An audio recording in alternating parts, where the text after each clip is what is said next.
In this video, we'll go over the installation tutorial for Crimson Desert, how much GPU memory you need, and how to run the game. Make sure you watch until the end. First, right-click the setup file and go into its properties. Adjust the compatibility settings that I'm showing you here. You need to apply all of them.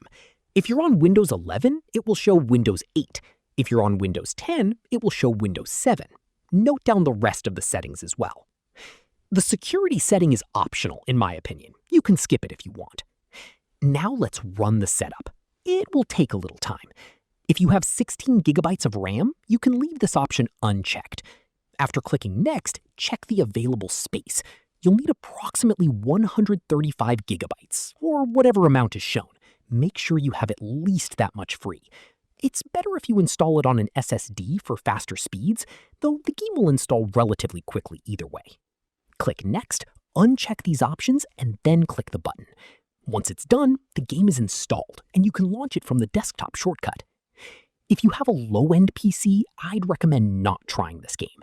Even at 720p on the lowest settings, it needs at least 3.5 gigabytes of VRAM, according to what the game showed.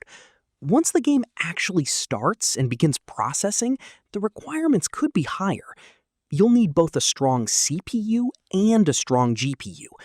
At minimum, I recommend a 6 gigabyte GPU and a powerful CPU, at least an i7, preferably 6th generation or newer. If your PC is below these specs, please don't try running it. You'll run into a lot of stuttering and lag.